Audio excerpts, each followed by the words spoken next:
Last October, I was at Trojan Horse Was a Unicorn. It's a THU. It's a big event where speakers come to, and like we had like Mark Simonetti and all these other like really phenomenal artists all there. And this was right after like Midjourney and everything else started coming out, and people going crazy. That was an interesting time because like Meet Meyer was there presenting, talking about AI, which again, like he was kind of saying like, here's this thing you probably haven't heard of yet. Like check out all the stuff we're doing in this space. And there's a like Whisper came out that week, I remember as well. And like there's just like a lot of AI stuff just like starting to surface, and it was interesting because I was having conversations with a lot of very well-known artists who their work was the stuff that like now became the internet, where it's like I want it in so and so style. Like they're the ones who are like, well, now my stuff is irrelevant because like it's everyone else's work is being shown instead of mine under my name. The thing is that like there were some people like Mark who he works with George R. R. Martin. He's a very, very well-known artist. He was all for it. He was on a few panels. He's like, yeah, like, I don't like my name being put on all this stuff because then everyone else's work shows up for it, but I'm all for it. This is an exciting platform and medium to be in.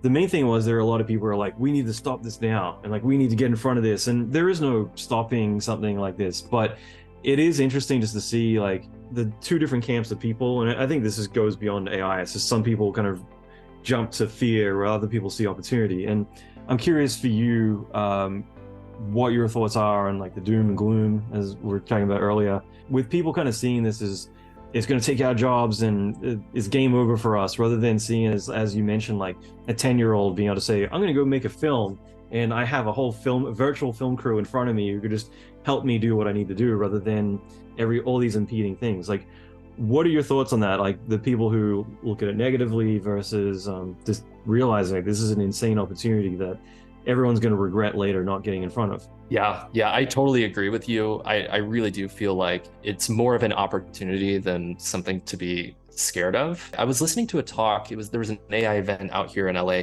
I forgot the guy's name, but he's been in the VFX industry for 40 years at this point. And he was saying how, there's these times in technological innovation in which he's like doing the R&D and at the forefront of the technology, and essentially a job that he was doing gets completely replaced. And that's happened in his career like 3 times. But instead of his job getting replaced and he goes and like sits on his hands and complains that like his job got replaced, he still stayed at the forefront of R&D and testing out the tools and the creative application. And so I would really say, like, to many artists who feel like, oh, this like art form is like taking my job or like removing some sort of creative part of me, I feel like these tools actually just elevate your creativity and multiply your creative output, whether it's through many more iterations or through just empowering you to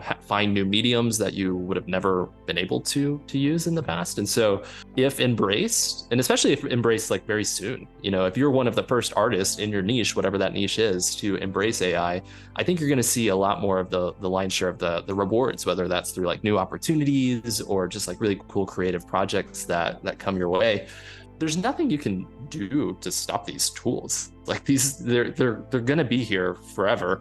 And so I think we need to learn how to embrace them and really kind of fall back on that early part of your career, when you're like learning the tool for the first time, and you're like, I don't know how this works, and it feels very technical, and you're like, oh no, will I ever become a VFX artist, because this is so challenging, to learn.